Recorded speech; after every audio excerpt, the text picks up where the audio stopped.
Profética.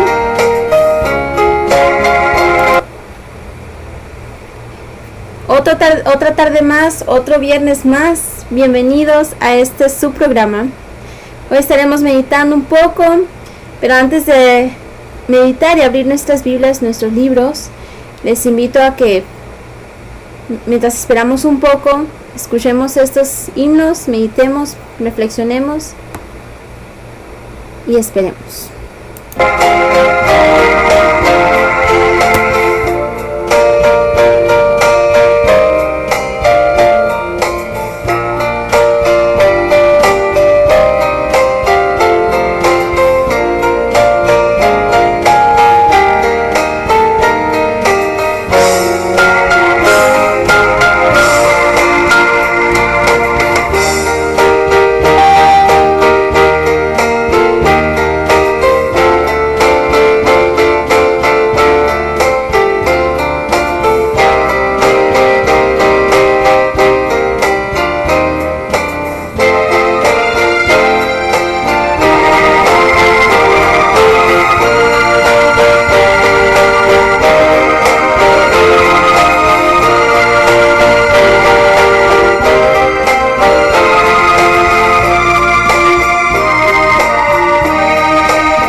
Bienvenidos mis hermanos a otra vez su programa La Verdad Profética.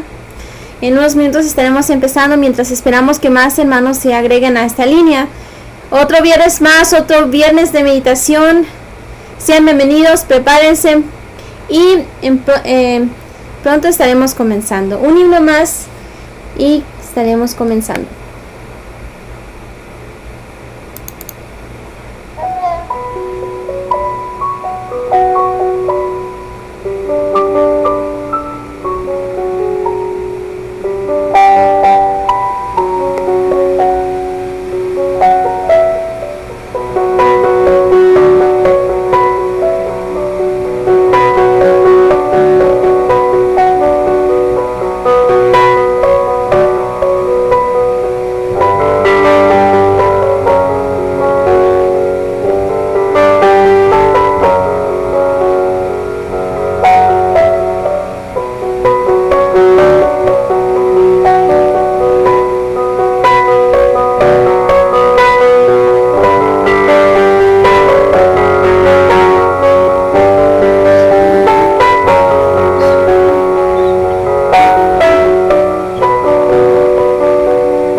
Muy buenas tardes, mis queridos hermanos.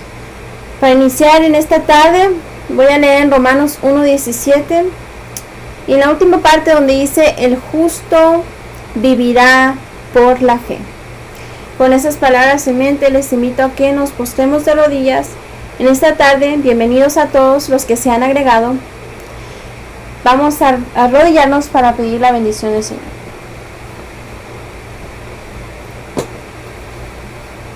Querido Padre Celestial, que su morada está en las alturas de los cielos, agradecidos estamos, oh Dios, con usted, porque nos ha dado un viernes más de vida, una semana más.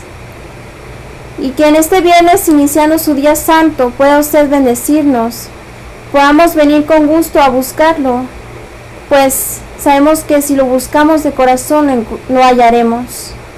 Ayúdanos, pues, Señor, a llegar a esa fe, a esa medida, a esa estatura que usted quiere que lleguemos. Bendiga a cada uno de los que se han hecho presente a esta línea y que podamos en esta tarde ser bendecidos por su palabra. En Cristo Jesús. Amén.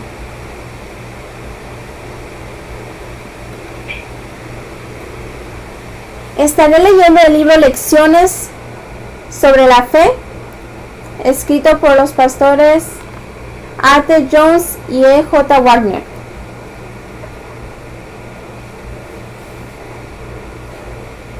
De la página 7 a la página 3. El título es Viviendo por la Fe. El justo vivirá por la fe. Esta declaración es el resumen de lo que el apóstol desea explicar acerca del Evangelio. El Evangelio, mi hermano, mi hermana, es poder de Dios para salvación, pero solamente a todo aquel que cree. El que cree en el Evangelio se revela la justicia de Dios. La justicia de Dios es la perfecta ley de Dios, que no es otra cosa que la transcripción de su propia recta voluntad. Toda injusticia es pecado o transgresión de la ley. El Evangelio es el remedio de Dios para el pecado. Su obra, por consiguiente, debe consistir en poner a los hombres en armonía con la ley. Esto es, que se manifiesten en sus vidas las obras de la ley justa, pero esa es enteramente una obra de la fe. La justicia de Dios se descubre de fe en fe, fe al principio y fe al final, como está escrito: el justo por la fe vivirá. Así que aquí vemos que el vivir por la fe es al final el resumen de todo el Evangelio que Dios nos ha dejado, pues la fe es el remedio que nosotros tenemos para poder limpiar esta tierra de todo su pecado. La fe dice que es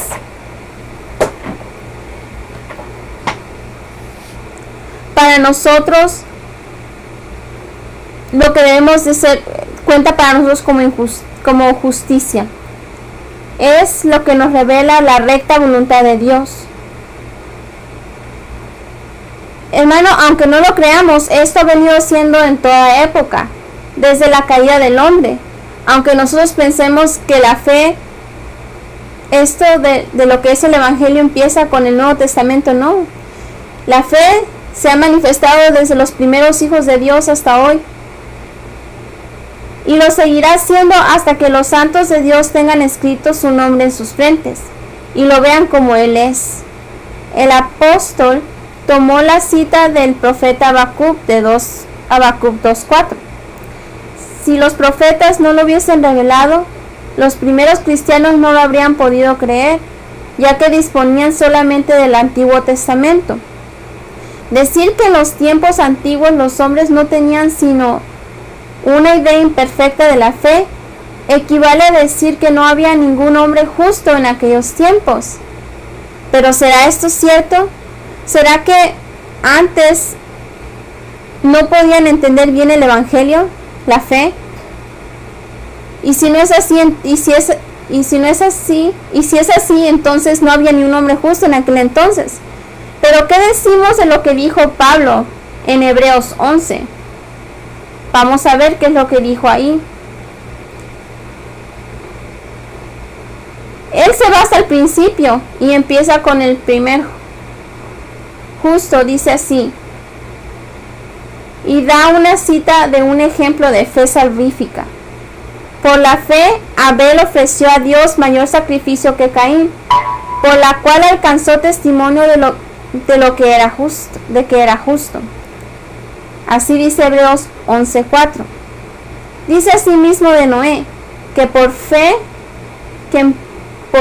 construyó el arca, en la que fue salvada su casa. Dice, por la cual fe condenó al mundo y fue hecho heredero de la justicia que es por la fe. Se trataba de fe en Cristo, y aunque podamos creer cómo es que él tenía fe en Cristo si en ese entonces ni siquiera Cristo había estado aquí en la tierra, pero se trataba de esa fe en Cristo, ya que era la fe salvadora y tenía que ser en el nombre de Jesús para poder creer. Porque no hay otro nombre dejado en el cielo debajo de los hombres en el que podamos ser salvos. Hechos 4:12. Y aquí está el pensamiento para que nosotros entendamos. Demasiados hermanos, muchos de nosotros, no solamente los que estamos aquí en esta línea, sino de los que nos decimos llamar cristianos, demasiados procuran vivir la vida cristiana en la fuerza de la fe que ejercieron cuando comprendieron su necesidad de perdón por los pecados de su vida pasada, pensando que en ese entonces ya tener fe ya somos salvos. Saben que solamente Dios puede perdonar los pecados y que lo hace mediante Cristo, pero suponen que habiendo iniciado este proceso cierto día, deben ahora continuar la carrera en su propia fuerza. Sabemos que muchos albergan esa idea. Muchos pensamos que, oh sí, un día tuve fe, Dios me perdonó y ahora es todo lo que necesito. Sigo viviendo y lo que hago, lo hago por mi propia fuerza. Lo sabemos primeramente porque lo hemos oído de algunos, y en segundo lugar porque hay verdaderas multitudes de profesos cristianos que revelan la obra de un poder que nada es superior a su propia capacidad. Si tienen algo que decir en las reuniones sociales, más allá de la repetida fórmula, quiero ser cristiano, o Cristo me ama, a fin de poder ser salvo. Pero eso es solamente lo que se sabe, es la única frasecita que sabemos. No es otra cosa que su experiencia pasada, el gozo que experimentaron cuando creyeron por primera vez. Del gozo de vivir para el Señor y de andar con Él por la fe. No sabe nada, y quien se refiera a ello habla en un lenguaje que les resulta extraño. Pero el apóstol presenta definitivamente este tema de la fe, como extendiéndose hasta el mismo reino de gloria, en la concluyente ilustración que sigue. Y vemos aquí en Hebreos 11, 5 y 6, el ejemplo que nos da de este tema tan importante que es el de la fe, y cómo es que se extiende mucho más de nuestro presente y nuestro pasado. Dice, por la fe Enoc fue traspuesto para no ver muerte, y no fue hallado, porque lo traspuso Dios. Y antes que fuese traspuesto, tuvo testimonio de haber agradado a Dios. Pero sin fe es imposible agradar a Dios, porque es menester que el que a Dios se llega, crea que le hay, y que es galardonador de los que le buscan. Observe, mi hermano y hermana, cuál es el argumento esgrimido para demostrar que es por la fe que Enoc fue trasladado. Enoc fue trasladado porque caminó con Dios y tenía testimonio de agradar a Dios, porque sin fe es imposible agradar a Dios. Esto basta para probar lo expuesto. Sin fe, mi hermano, hermana, ningún acto que usted y yo hagamos, que podamos hacer, alcanza la aprobación de Dios. Sin fe, lo mejor que el hombre pueda hacer queda infinitamente lejos de la única norma válida, que es la de la perfecta justicia de Dios. La fe es una buena cosa allá donde esté, pero la mejor fe en Dios para quitar la carga de los pecados pasados no aprovechará a nadie, a menos que continúe presente en medida siempre creciente hasta el fin de su tiempo de prueba. Si muchos pensamos que un día aprendimos, un día estudiamos, un día escudriñamos y ya lo sabemos todo, estamos equivocados. Esa fe es creciente cada día. Esa fe tiene que ser probada. Cada día nosotros tenemos que ir creciendo y ir pasando prueba tras prueba hasta que lleguemos a la estatura que Dios quiere, que es la perfecta justicia de Dios. Hemos oído, hermanos, a muchos manifestar lo difícil que les resultaba obrar el bien. Su vida cristiana era de lo más insatisfactorio, pues pensaban, ¿cuántos de nosotros muchas veces nos hemos sentido así, donde, tengo que ir a la iglesia, tengo que hacer esto, el culto hoy? Y parece más bien que en vez de ser un gusto es una carga, el ejercer cualquier ejercicio espiritual. No solamente eso, sino que se nos hace tedioso a veces estudiar, buscar a Dios, leer.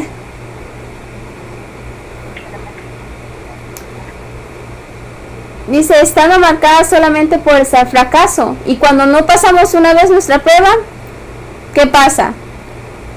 Nos sentimos fracasados. Y nos sentimos tentados a ¿qué? A ceder, a desanimarnos.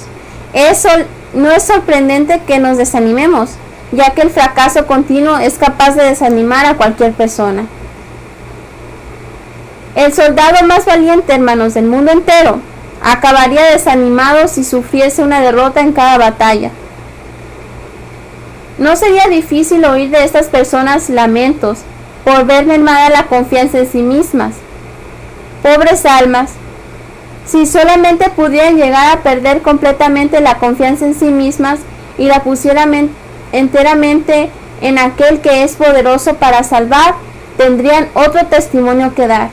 ¿Cuántos de nosotros nos quejamos con nuestros hermanos, con nuestros amigos, y solamente nos llevamos hablando de todas las cosas malas que nos pasan? Estamos hablando de nosotros, hermanos cristianos, que tenemos un Dios poderoso. El hablar de eso no da un buen testimonio. Pero si estamos día a día de derrota en derrota en lo que es nuestra vida espiritual, no hay otra cosa de la que hablemos.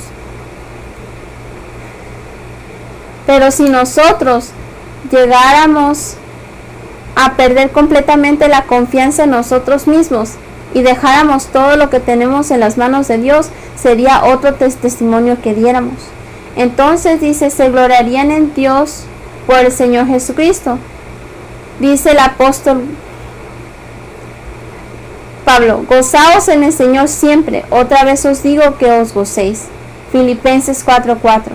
Cuando yo me hallo tentado, cuando yo me hallo en mi experiencia práctica, cuando yo me hallo desanimado, yo les recomiendo que apunten esta cita, mis hermanos, y se la memoricen, porque cuando se hallen tentados de sentirse desanimados, muchas cosas son las que nos pueden animar, y una de ellas es esta cita. Se las comparto personalmente. Dice así: aquel hermano y hermana que no se goza en Dios, no solamente cuando está teniendo muy buen tiempo, cuando está toda su familia está reunida, todos tienen salud, todo está bien, sino, dice, incluso al ser tentado y afligido, no está peleando la buena batalla de la fe, está luchando la triste batalla de la confianza en sí mismo y de la derrota. Así que, mi hermano, hermana, todas las promesas de la felicidad definitiva son hechas a los vencedores. Ninguno que esté a medias y en fracaso va a obtener esas promesas del Señor. Vean lo que dice Apocalipsis 3:21. Al que venciere, dice Jesús, le daré que se siente conmigo en mi trono, así como yo he vencido y me he sentado con mi Padre en su trono. Apocalipsis 21:7 dice lo mismo, dice, el que venciere poseerá todas las cosas.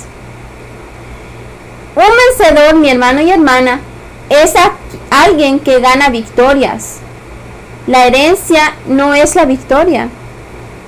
El reino, el cielo, no es la victoria, sino la recompensa por la victoria. Primero tenemos que llegar a ser vencedores para obtener la recompensa.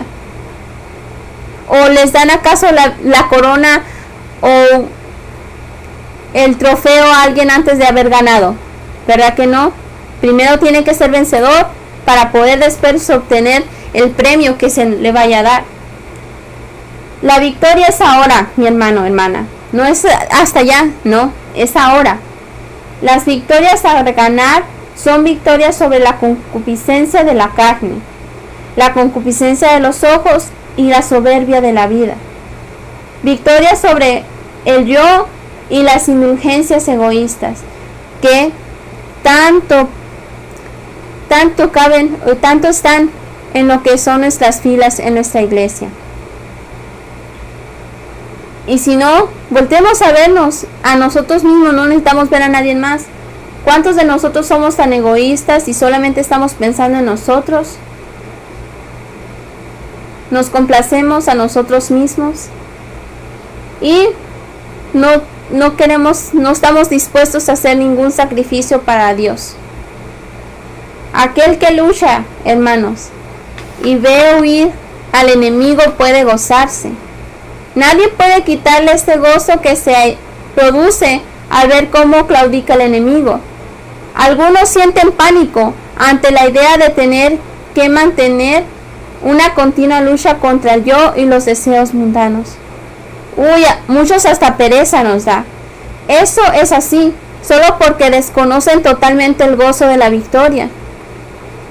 No han experimentado más que derrota, pero el constante batallar no es algo penoso, mi hermano y hermana, cuando hay victoria continua. Aquel que cuenta sus batallas por victorias desea encontrarse nuevamente en el campo de combate. Dice, los soldados, y les voy a dar un ejemplo, dice, los soldados de Alejandro, como vemos aquí, sí saben quién era Alejandro, ¿verdad? Alejandro Magno fue un conquistador y el que trajo uno de los muy gran general de Grecia. Dice así, que bajo su mando no conocieron jamás la derrota, estaban siempre impacientes por una nueva batalla. Solamente aquel que está de continuo ganando y ganando está listo como para que llegue otra prueba, pero aquel que pasa su vida quejándose ni espera, si ya está derrotado, pues no espera ni una otra batalla, al contrario, le rehuye. Pero estos soldados que siempre estaban de continuo ganando, pues estaban ansiosos por ir a otra pelea, a otra batalla. Cada victoria que dependía únicamente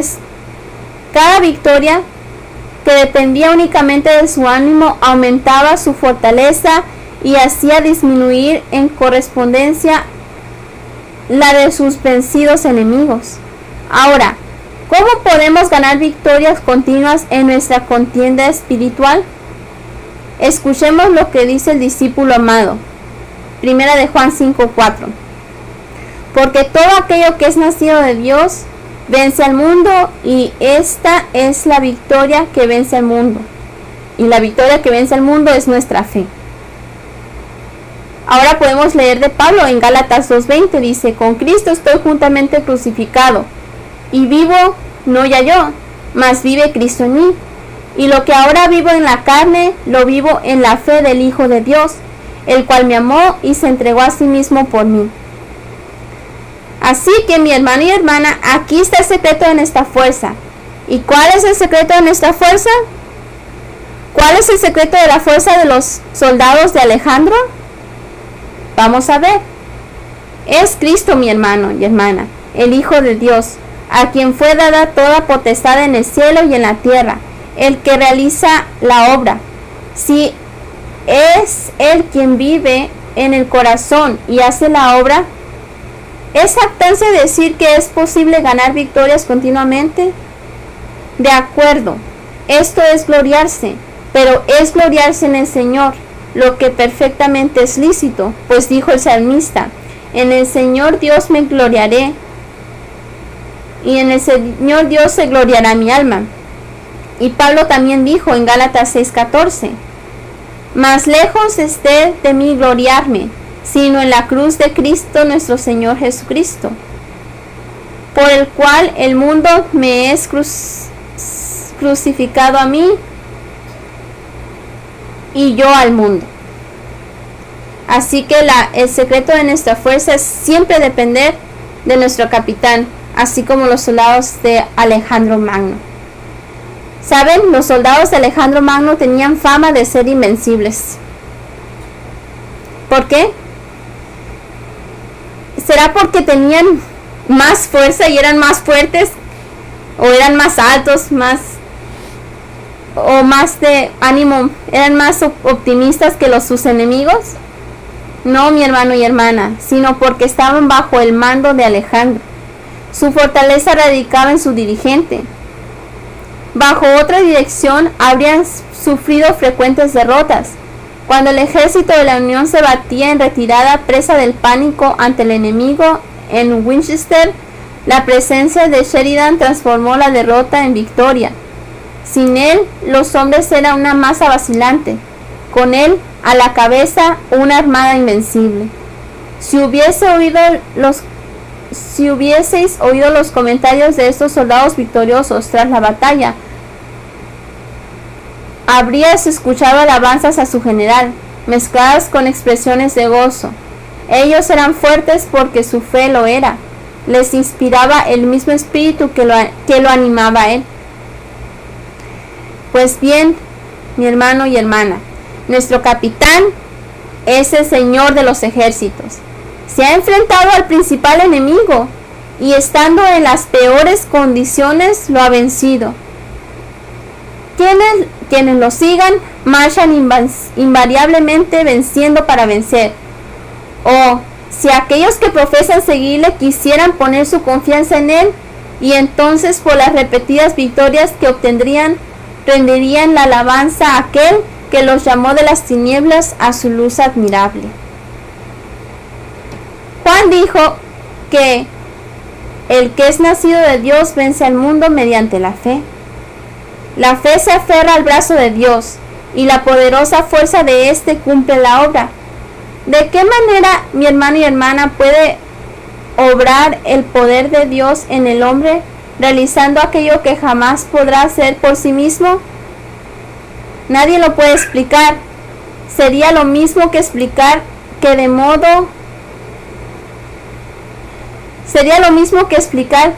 de qué modo puede Dios dar vida a los muertos. Realmente es muy difícil explicar qué es lo que mueve, qué es lo que nos mueve a nosotros a obrar más que la fe, así como el misterio de cómo es que Dios puede crearnos, cómo puede dar vida a los muertos también. Dice Jesús: el viento de donde quiera sopla y oye su sonido, mas ni sabes a dónde viene ni a dónde vaya. Así es todo aquel que es nacido del Espíritu. Como obra el Espíritu en el hombre para subyugar sus pasiones y hacerlo victorioso sobre el orgullo, la envidia y el egoísmo, es algo que solo conoce el Espíritu. A nosotros, hermanos, y a mí, nos basta con saber que así es, pues Dios realmente puede cambiarnos, puede darnos el vencer contra nuestro orgullo, contra nuestra envidia, contra el egoísmo que podamos albergar en nuestro corazón.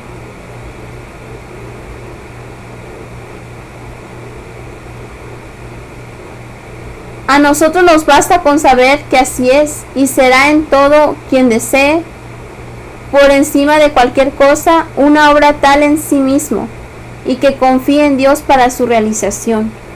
Así como no podemos realmente, nos preguntamos, ¿podemos solamente que una plantita ya está más crecida y cada vez la vemos más crecida hasta que la vemos grandísima?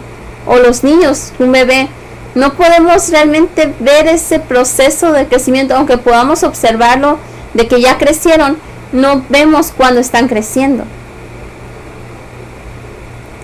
Nadie puede explicar el mecanismo por el que Pedro fue capaz de caminar sobre el mar. Mientras las olas se abalanzaban sobre él. Pero sabemos que a la orden del Señor sucedió así. Por tanto tiempo como mantuvo sus ojos fijos en el Maestro, el divino poder le hizo caminar con tanta facilidad como si estuviera pisando la sólida roca. Paró cuando comenzó a contemplar las olas, probablemente con un sentimiento de que yo lo hice, lo logré, por lo que estaba haciendo como si fuera él mismo quien lo hubiese logrado. De forma muy natural, fue presa del miedo y comenzó a hundirse. Así que la fe le permitió andar sobre las olas, pero el temor le hizo hundirse bajo ellas. Mi pregunta para en esta tarde es, ¿cuántos de nosotros realmente muchas veces no vivimos una vida como Dios quiere, ni ponemos toda nuestra fe en Dios, porque sabemos que eso significa que es vivir en prueba tras prueba, tras prueba, tras prueba, y muchas veces tenemos ese temor de que vamos a vivir esa prueba y no estamos listos? Así que si nosotros tenemos fe, podemos pasar sobre las olas de pruebas, pero si tenemos temor, nos vamos a hundir en ellas. Dice el apóstol, por la fe cayeron los muros de Jericó con rodearlos 7 veces, en Hebreos 11:30. ¿Para qué se escribió tal cosa? ¿Ustedes se han preguntado por qué tenemos que ver por qué por la fe sucedieron tantas cosas? Pues es para nuestra enseñanza, para que por la paciencia y por la consolación de las Escrituras tengamos esperanza. Que no veamos que no solamente es una cosa que se nos ha hecho una teoría, sino que hay ejemplos de que ha sucedido y puede suceder con nosotros también. Tengamos esperanza. ¿Qué significa? ¿Se nos llamará tal vez a luchar contra ejércitos armados y a tomar ciudades fortificadas? No, porque no tenemos lucha, mi hermano y hermana, contra sangre y carne, sino contra principados, contra potestades, contra señores del mundo, gobernadores de estas tinieblas, contra malicias espirituales en los aires. La lucha no es contra un hermano ni contra otro, es con aquel que es nuestro peor enemigo y quiere que nuestra alma se pierda. Y de antemano, la lucha más grande es contra nosotros mismos, porque muchos podemos vencer en tener una gran carrera, en lograr muchas cosas en esta vida, pero muchas veces en lo que más es difícil es en vencernos a nosotros mismos, nuestros caracteres.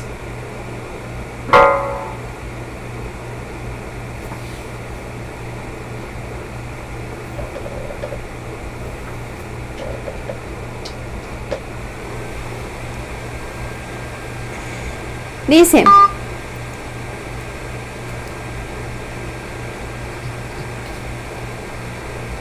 denme un segundo que perdí la llamada conferencial.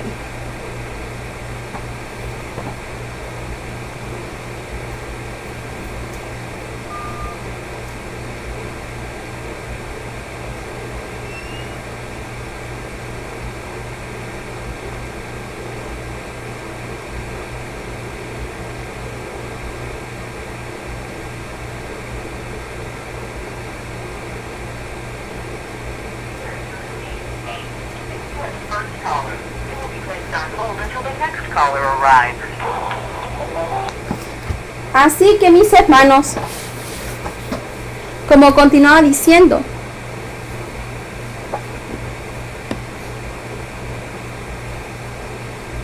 Así que la lucha no es contra un hermano ni contra otro.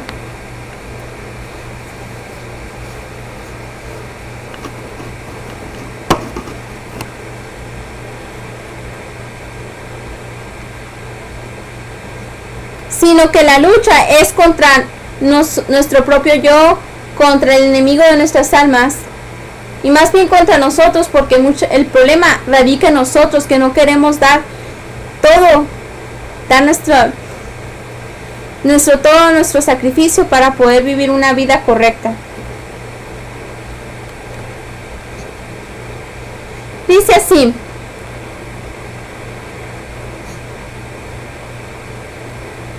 pero las victorias que se han ganado por la fe en Dios sobre enemigos visibles en la carne fueron registradas para mostrarnos que lo cumplirá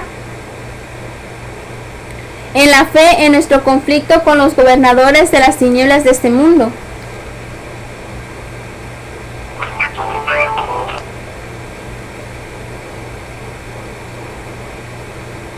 La gracia de Dios en respuesta a la fe es tan poderosa en estas batallas como lo fue en aquellas, ya que dice el apóstol: pues aunque andemos en la carne, no militamos según la carne, porque las armas de nuestra milicia no son carnales, sino poderosas en Dios para la destrucción de fortalezas, destruyendo así consejos y toda altura que se levante contra la ciencia de Dios, y cautivando todo intento a la obediencia de Cristo.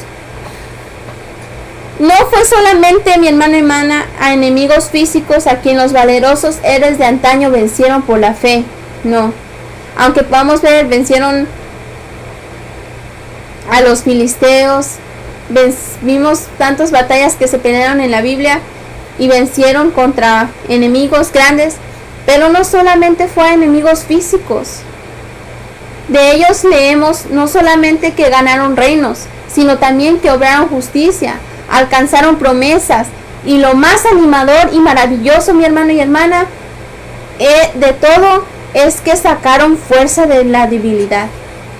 Su debilidad misma se le convirtió en fortaleza mediante la fe, ya que la potencia de Dios en la flaqueza se perfecciona. ¿Quién podrá acusar entonces a los afligidos de Dios, mi hermano y hermana? Teniendo en cuenta que es Dios quien nos justifica y somos hechura suya, creados en Cristo Jesús para buenas obras. ¿Quién nos apartará del amor de Cristo? ¿Será tribulación, no angustia o persecución, o hambre, o desnudez, o peligro, o cuchillo?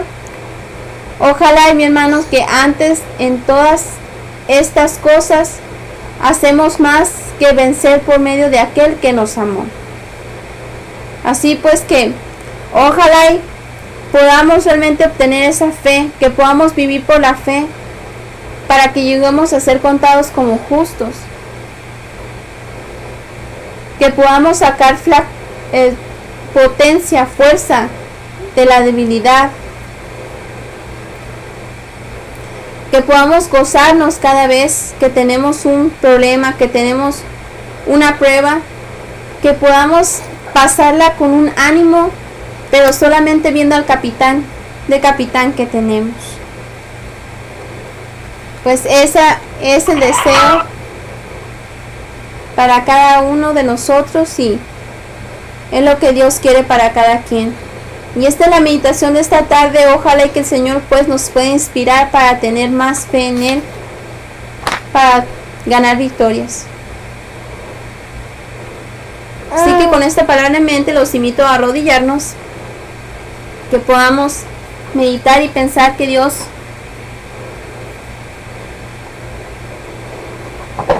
todavía quiere ser nuestro capitán. Querido Padre Celestial, que su morada está en las alturas de los cielos, agradecidos estamos, oh Dios, por otra tarde, otra noche más, otro sábado que usted nos da en esta tierra, Señor. Las vísperas de su día santo se acercan a nosotros y agradecemos por esta meditación, que podamos confiar en usted, el único capitán que no ha perdido ninguna batalla, que ha sido vencedor y nos da esa fuerza para vencer, que podamos nunca desanimarnos y que podamos salir adelante, Señor, pensando solamente en las promesas de su palabra. Bendiga a cada uno de los presentes en esta línea, en Cristo Jesús. Amén.